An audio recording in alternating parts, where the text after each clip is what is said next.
تو دونوں نے محسوس کیا کہ جنگ کے جہنم نے ان کے جذبات اور ہنسی کو چوس لیا ہے اور وہ ہنسنا کھیلنا چاہتے ہیں۔ بگرا خان نے کہا کہ اسے درد میں خاصا افاقہ ہوا ہے۔ الستگین جھونپڑے کے دروازے کی طرف دیکھ رہا تھا۔ بگرا خان کو معلوم تھا کہ وہ کس کی راہ دیکھ رہا ہے، مگر لڑکیوں کی بجائے دونوں بوڑھے اندر رہے۔ وہ تھے تو دیہاتی اور وہ جہل سے لگتے تھے، لیکن ان کے انداز میں ایسی خود اعتمادی تھی جیسے وہ اپنے فن کے ماہر ہوں۔ دونوں نے بگرا خان کی پٹیاں کھولیں، زخم دیکھے، چوٹیں دیکھیں، اور دونوں نے متفقہ رائے دی کہ 8 دن اور لگیں گے۔ ایک اور جھونپڑے میں دونوں ہندو عہدیدار بیٹھے تھے۔ انہوں نے تینوں لڑکیوں کو اپنے پاس بٹھا رکھا تھا۔ احتیاط سے ایک عہدیدار نے لڑکیوں سے کہا، 2 دن تک اس سے زیادہ مقدار نہ ملانا، ورنہ انہیں شک ہو جائے گا۔ دودھ خود چکھ لیا کرو، ذائقے میں ذرا سی بھی تبدیلی دیکھو تو اور دودھ ڈال دو اور اس میں شہد زیادہ ڈالو۔ یہ خیال بھی رکھنا کہ تم پر ہی نشہ طاری نہ ہو جائے۔ عہدیدار نے لڑکیوں سے کہا، دونوں خوبصورت جوان ہیں، ایسا کبھی نہیں ہوگا۔ ایک لڑکی نے کہا، یہ تو آپ نے ہمیں فرض ہی ایسا سونپ دیا ہے کہ ہم ان کے پاس چلی گئی تھیں، ورنہ ہم تینوں میں سے کوئی بھی ان مسلمانوں کے قریب نہ جائے، شاید تمہیں اس سے بھی زیادہ آزمائش میں ڈالا جائے۔ دوسرے عہدیدار نے کہا، اپنے دیس اور اپنے دھرم کی خاطر تمہیں قربانی دینی ہوگی۔ تمہارا فرض یہ ہے کہ انہیں پنڈت مہاراج کے آنے تک یہیں جال میں الجھائے رکھو۔ پنڈت جی ایک آدمی کو ساتھ لانے گئے ہیں جو ان کے دلوں اور دماغوں پر قبضہ کر لے گا، پھر ہم ان کے ذریعے ان کے سلطان کو قتل کرائیں گے۔ ناظرین، سلطان محمود غزنوی کے 2 کماندار ہندو کے بڑے ہی حسین جال میں آ گئے تھے۔ دوسرے تیسرے دن وہ اپنی فاتحانہ حیثیت، اپنے عہدے اور اپنے فرائض کو بھول چکے تھے۔ انہیں پتہ نہ چل سکا کہ انہیں دودھ میں شہد اور شراب پلائی جا رہی ہے۔ انہوں نے چونکہ کبھی شراب نہیں پی تھی، اس لیے دودھ میں ملی ہوئی تھوڑی سی شراب بھی انہیں اتنا سا مخمور کر دیتی تھی کہ وہ ہنسنے کھیلنے لگتے تھے۔ اتنی حسین لڑکیوں نے ان پر اپنا نشہ بھی طاری کر رکھا تھا۔ 2-3 دن اور گزرے تو ایک لڑکی نے بگرا خان کو اور دوسری نے الستگین کو کہنا شروع کر دیا کہ وہ انہیں اپنے ساتھ غزنی لے جائیں۔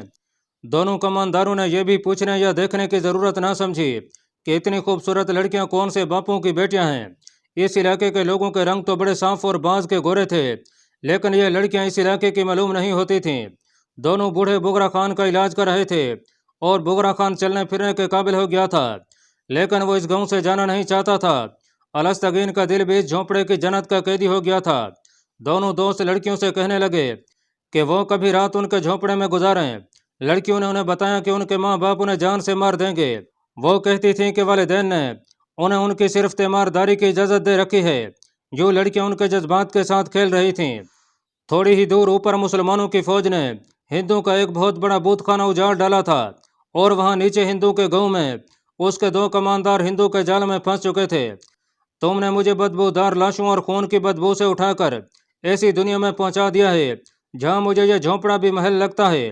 ایک روز بگرا خان نے اپنی لڑکی سے کہا، کہو تو میں تمہیں اس سے بھی زیادہ حسین دنیا میں پہنچا سکتی ہوں۔ لڑکی نے کہا، لیکن میں جو کچھ بھی کروں تم کو اعتراض نہ کرنا، اور وہ چلی گئی۔ واپس آئی تو اس کے ہاتھ میں مٹی کا ایک پیالہ تھا۔ اس نے پیالہ بگرا کو دے کر کہا، یہ پیو، یہ اس جنگل کے ایک درخت کے پھل کا رس ہے، یہ صرف اس خطے میں ہوتا ہے۔ بگرا خان نے پیالہ منہ سے لگایا، 3-4 گھونٹ پیے ہوں گے کہ اس لڑکی نے پیالہ اس کے ہاتھ سے لے لیا، بولی، ایک ہی بار نہ پیو۔ بگرا خان نے اس ذائقے کی کوئی چیز پہلے کبھی نہیں پی تھی۔ تھوڑی دیر بعد اسے سرور آنے لگا۔ تم نے کبھی شراب پی ہے؟ لڑکی نے کہا، سنا ہے مسلمان شراب نہیں پیا کرتے، میں شراب پر لعنت بھیجتا ہوں۔ بگرا خان نے کہا، میں تمہیں شراب پلا چکی ہوں۔ لڑکی نے کہا، سچ بتاؤ، کیا تم اس چیز کو حرام سمجھتے ہو؟ وہ سنجیدہ ہو گیا اور کچھ سوچنے لگا۔ لڑکی کا چہرہ اس کی طرف بڑھنے لگا، اس کی آنکھوں کے سامنے لڑکی کا چہرہ پھیلتا چلا گیا، اور پھر بگرا خان بھول گیا کہ حرام کیا اور حلال کیا ہے۔ الستگین، اس نے اپنے دوست کو آواز دی۔ الستگین اسی جھونپڑے کے دوسرے کمرے میں تھا۔ وہ دوڑا آیا۔ بگرا خان نے اسے کہا، دیکھو یہ لڑکی کتنی اچھی چیز کو شراب کہتی ہے، لو تم بھی پیو۔ اس نے پیالے کی طرف اشارہ کیا۔ الستگین نے پیالہ اٹھایا اور منہ سے لگا لیا۔ تھوڑی ہی دیر بعد وہ بھی انہیں آسمانوں میں اڑنے لگا جن میں بگرا خان اڑ رہا تھا۔ ایک روز دونوں لڑکیاں جھونپڑے میں آئیں تو انہوں نے دونوں کمانداروں کو اپنے پاس بٹھا لیا۔ ایک لڑکی نے بگرا خان سے بات شروع کی، تم نے ہم میں سے کبھی نہیں پوچھا کہ ہم کس کی بیٹیاں ہیں اور ہم کون ہیں؟ لڑکی نے کہا، ہم اس گاؤں کی رہنے والی نہیں، ہم دونوں کے باپ تاجر ہیں۔